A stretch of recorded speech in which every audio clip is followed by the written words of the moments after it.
Hello, welcome to Coach Ezekiel in English from English Days. Hello guys, hello everyone, hello ladies and gentlemen. I am Coach Ezekiel and it's a pleasure for me to have you on this channel because here we're gonna learn English as quick as possible. I'm gonna give you some few secrets that will give you or help you to improve and grow your English level. Bienvenue sur cette chaîne, je suis Coach Ezekiel, je suis formateur, je suis interprète anglais-français et si vous me découvrez pour la première fois, ça veut dire que vous avez soif de comprendre l'anglais pour des raisons professionnelles. J'ai déjà accompagné des milliers de personnes à travers l'Afrique et le monde à apprendre l'anglais sans réfléchir ou encore sans perdre le temps et j'espère que vous serez le prochain témoin. Sans plus tarder, allons suivre la formation et on se donne rendez-vous à la fin pour discuter. Let's go and jump in right now.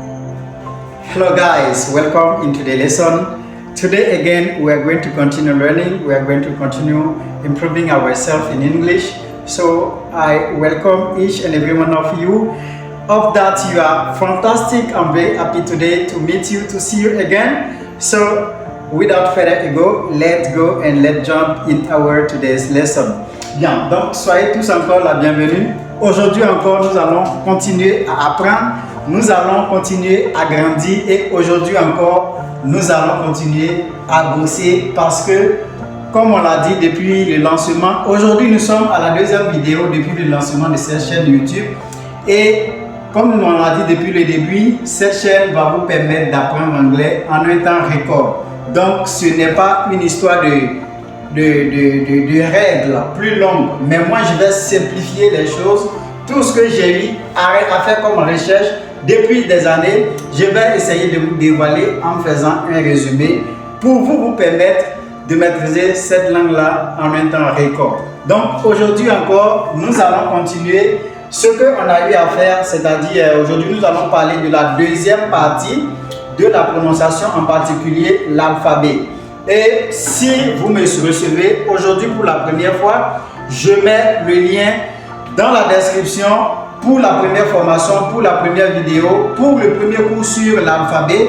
Si vous n'avez pas pu suivre le cours, allez checker en haut ici à droite, vous allez voir, suivez la vidéo et vous allez comprendre de quoi est-ce qu'on parle. Pour ceux qui ont déjà suivi la vidéo, let's go now. On avait dit la dernière fois que les consonnes en anglais ne changent pas leur prononciation. Donc tout d'abord, nous allons essayer de faire quelques exercices bien avant d'entamer le cours d'aujourd'hui. Ok? Bien. Donc quand je prends l'exemple que j'écris par exemple ce mot, j'espère que tout le monde va savoir comment est-ce qu'on va lire ce mot à partir de cet instant. Ce mot qui va se lire late. Late. Je vais essayer de souligner chaque consonne dans le mot. Ici, quand on prononce le mot late, on a le son là. Toujours late. Là. Ok? Ici également, late. On a le son t. Late. Vous voyez que là, le A, lui maintenant, va changer son son parce que c'est une voyelle. Le E, étant ici aussi une voyelle, va être aussi muet. C'est pourquoi je vous ai dit, si vous prêtez attention, les consonnes ne changent jamais leur prononciation. Les consonnes vont toujours garder leur son français. Ok? Il n'y a aucun mot où quand on écrit ce mot-là, la consonne change sa prononciation. Par exemple, si j'écris, et c'est même pas un mot comme celui-ci, ça, on va le lire par exemple. Take, take, et ici, comme vous voyez, take, encore les consonnes, on a toujours t dans take, et aussi au niveau de cette lettre, k, take. Vous voyez là, on revient encore comme si on était toujours en français. Il n'y a aucune lettre qui est consonne qui change. Un dernier mot encore pour vous. Par exemple, quand j'écris ce mot, ici, on va le lire dad. Dad. Vous voyez là, le D qui toujours sonne de dad. Or, pourtant, si on voulait se baser sur ce qui a été enseigné à l'école, le D ici à l'aise se lit di, plus le A qui se lit E, donc diei. Ensuite, on a un autre D, donc diei di. Normalement, si on devait se baser sur l'alphabet enseigné à l'école, Voilà, c'est pourquoi j'ai dit, si vous ne comprenez pas, allez-y suivre la première vidéo et vous allez comprendre. Les consonnes gardent toujours leur prononciation et ces leçons français. J'espère que cette leçon vous sera très utile et je vous espère au sommet parce que comme je l'ai dit, notre objectif, c'est de vous permettre d'apprendre, de maîtriser l'anglais en un temps record. Donc, on va vous éviter beaucoup de détails, beaucoup de secrets. On va vous dévoiler ça, ok? Bien, je vais maintenant entamer la leçon du jour. C'est maintenant que la leçon va commencer.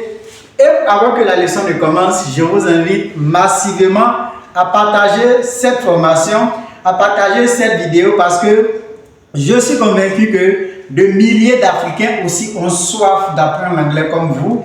Et ça sera un plaisir de leur part si vous les partagez cette vidéo. Grâce à vous, s'ils voient aussi cette formation-là. Donc, n'oubliez pas, on n'oublie pas de partager, de me donner également de l'encouragement parce que je vous donne des cours gratuitement. Donnez-moi également de l'encouragement en me lançant juste des pouces bleus, en me laissant juste des cœurs, en m'encourageant dans les commentaires. Dites tout ce que vous pensez sur le cours d'aujourd'hui. Maintenant, on continue. Bien. Donc aujourd'hui, le cours va concerner la combinaison de certaines lettres qui fatiguent beaucoup les francophones. Je vais écrire cette lettre-là.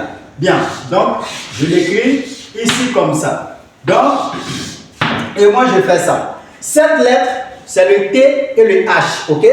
Donc la lettre T et la lettre H combinées ensemble. C'est une lettre qui fatigue beaucoup les francophones. Et aujourd'hui, je vous dévoile le secret de comment lire cette combinaison de lettres-là. Ok?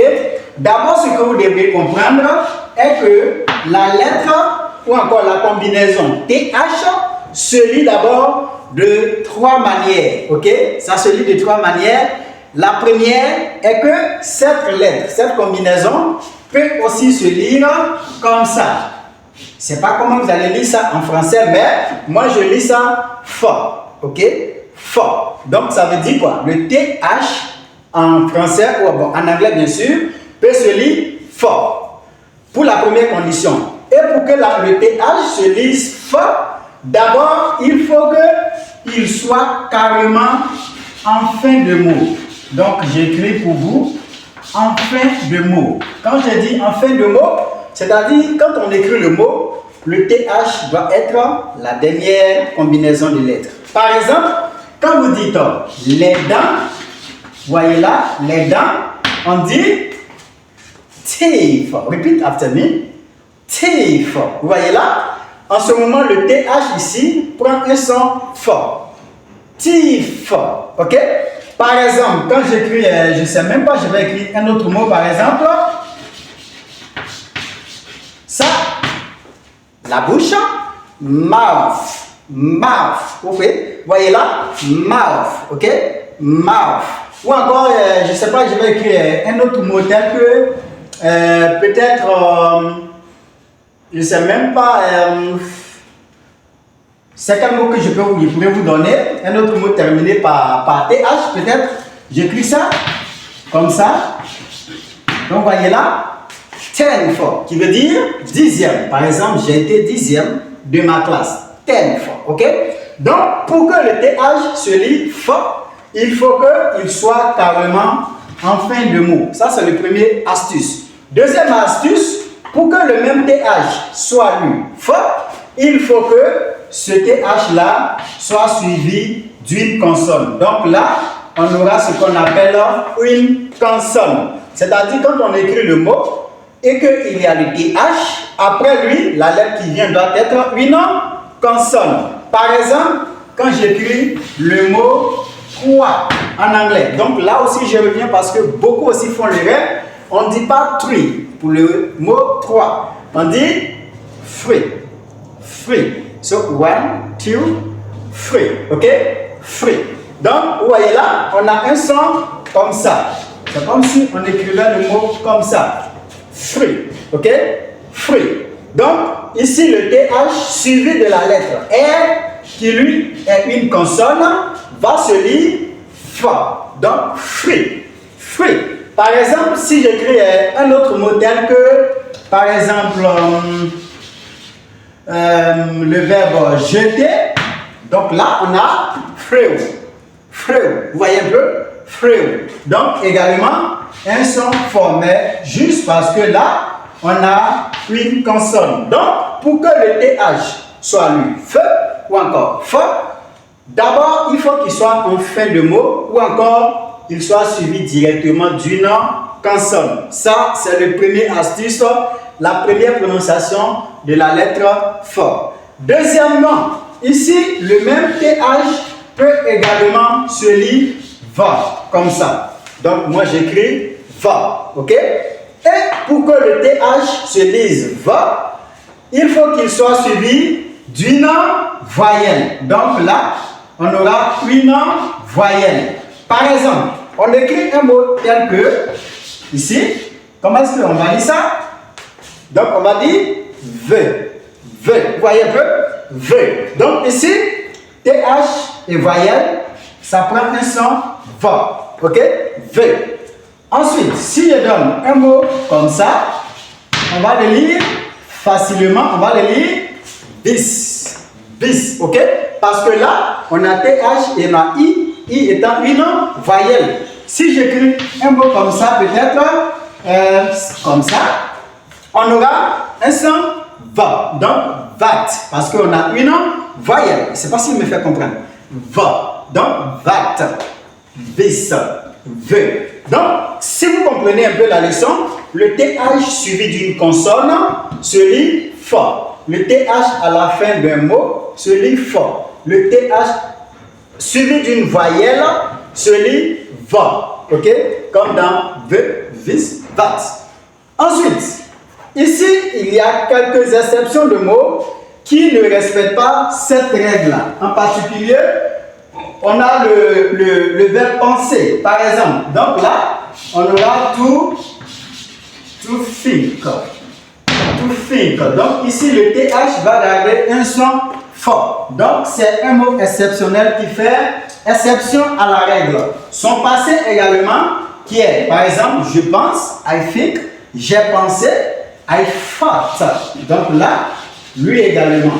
Donc, on a thought. Donc, toujours un son fort. Donc, voici un peu, en quelque sorte, quelques mots qui font exception à la règle, ok? Et je pense qu'on a aussi d'autres mots, mais ils ne sont pas nombreux. Ne vous inquiétez pas, ok? Bien.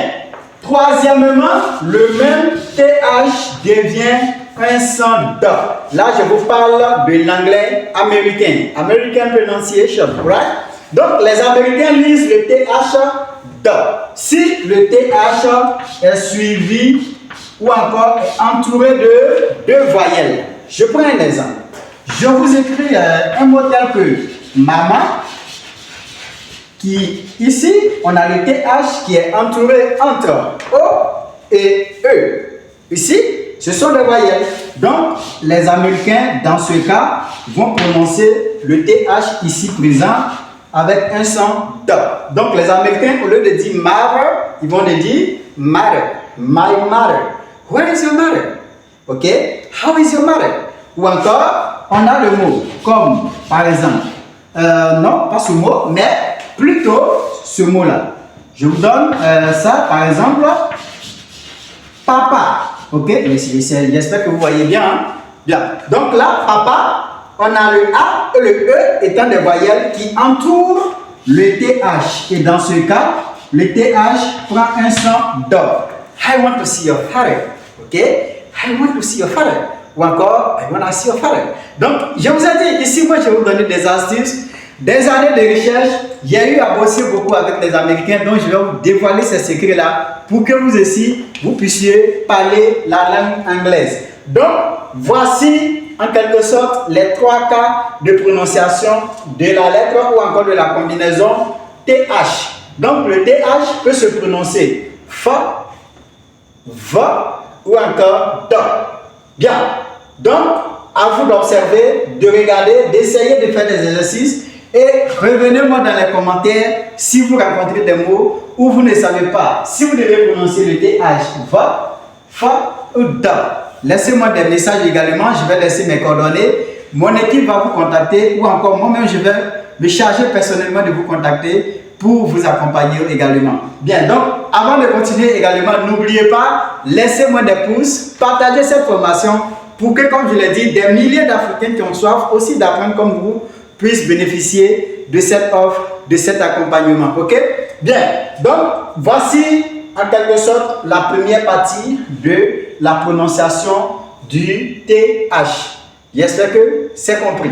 Bien. On continue toujours la formation et dans cette deuxième partie, maintenant, je vais encore vous dévoiler un secret très important. Mais tout d'abord, j'avais oublié, si vous me découvrez pour la première fois, je suis coach Ezekiel, je suis un formateur, je suis interprète anglais-français et j'accompagne de milliers de personnes à travers l'Afrique, à travers le monde à maîtriser l'anglais pour leurs besoins personnels ou encore professionnels. Donc, si vous me découvrez, abonnez-vous sur cette chaîne pour ne rater aucune de mes vidéos parce que, comme je vous l'ai dit, j'accompagne de milliers de personnes à travers l'Afrique, que ce soit en ligne, que ce soit en présentiel. Et si vous aussi, vous avez ambition de maîtriser l'anglais pour des raisons professionnelles, je vous suggère simplement de me contacter et moi et mon équipe, nous allons vous en charger pour vous accompagner, vous donner un programme privé de taille qui va répondre également à vos besoins. Ok? Bien. Maintenant, comme je l'ai dit, nous allons continuer la deuxième partie de la formation. Et ici, je vais aussi vous faire la différence entre deux autres combinaisons de lettres qui fatiguent également beaucoup de francophones. Ok? Bien. Ici, cette combinaison, on aura ça et ensuite on aura ça. Donc, je vais simplement peut-être faire comme ça. Bien. Donc, ici, pour la première combinaison, c'est le S et le H. Ici, le S et le H, en anglais, cette combinaison se lit comme cette lettre-là, en français. J'espère que vous savez déjà comment lire ça en français.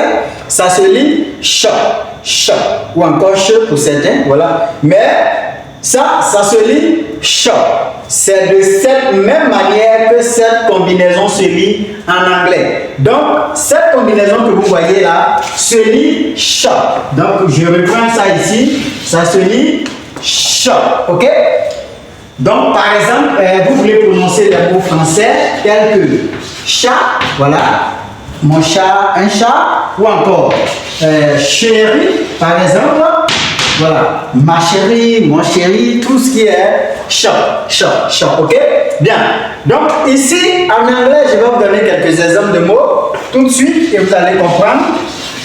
Quand j'écris ça, on va lire ce mot-là, she. Donc ici, le E est I. Donc ici, ce que je vais faire, prochainement également, je vais vous faire une vidéo sur comment lire également les voyelles, ok? Bien. Ici, cette combinaison, ou encore ce mot-là va se lire she, à cause du SH qui se lit ici, ch. Un deuxième mot, par exemple, quand j'écris ça, on va lire ça, shine, ok? Shine. Donc, shine, c'est briller, ok?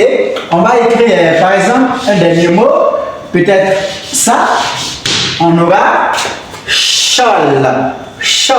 Donc, c'est pour vous dire que la combinaison SH se lit en anglais sh, c'est-à-dire la lecture de cette combinaison en français. N'oubliez pas, ne confondez plus les sons, ne confondez plus les mots. À travers cette chaîne, vous allez apprendre beaucoup de choses.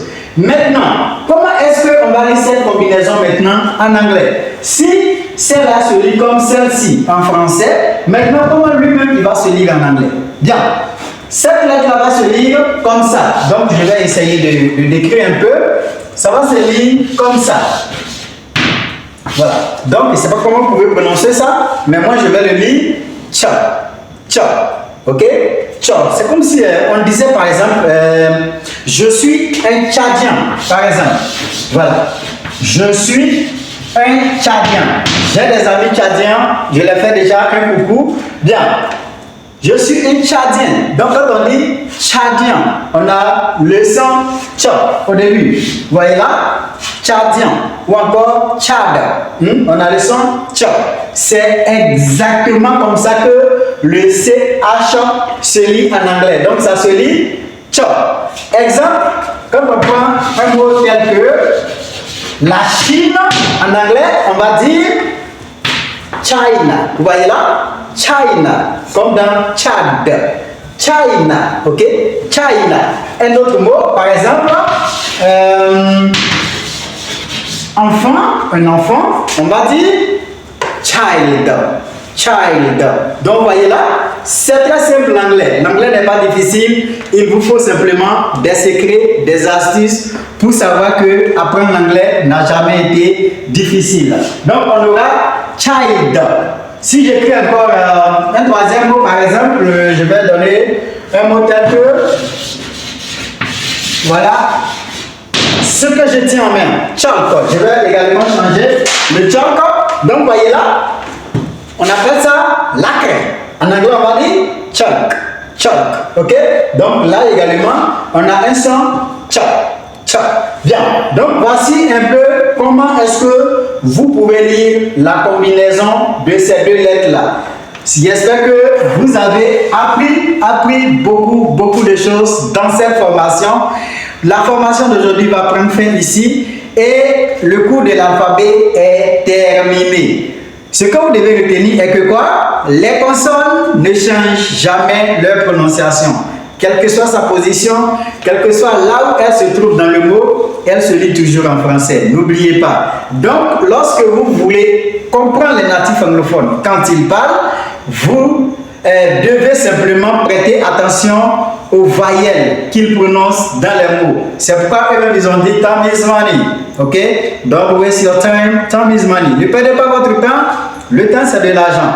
C'est pourquoi d'ailleurs on dit que les Américains parlent rapidement. Ils ne parlent pas rapidement, mais ils ne perdent pas le temps sur ce qui est déjà connu. Voilà. Donc, je vais également donner des cours sur comment est-ce que vous devrez être capable de lire les différentes voyelles. J'espère que vous avez appris beaucoup de choses. Abonnez-vous sur cette chaîne et j'espère que d'ici là, chacun de vous aura le niveau qu'il a besoin. Mais entre-temps, on n'oublie pas, si vous avez besoin d'un suivi personnalisé ou encore en privé, contactez-moi directement à travers les numéros. Dans cette vidéo, je vais m'en charger de vous faire un programme particulier qui répond exactement à vos besoins, que vous soyez fonctionnaire, que vous soyez entrepreneur, que vous soyez homme ou femme d'affaires, que vous soyez étudiant. Mon équipe est là pour vous encadrer, mon équipe est là pour vous encourager et je suis sûr que ce qu'on va vous donner, ça va également répondre à votre satisfaction. Mais entre-temps, on n'oublie pas de partager cette vidéo le maximum possible pour permettre aussi à tous les Africains qui ont pour ambition d'apprendre l'anglais de saisir cette opportunité. Ok? Également, donnez-moi des likes, donnez-moi des commentaires, je serai ravi de vous répondre et on va se donner rendez-vous au prochain numéro sur comment apprendre à lire les voyelles. Take care of you and see you better. Bye bye guys.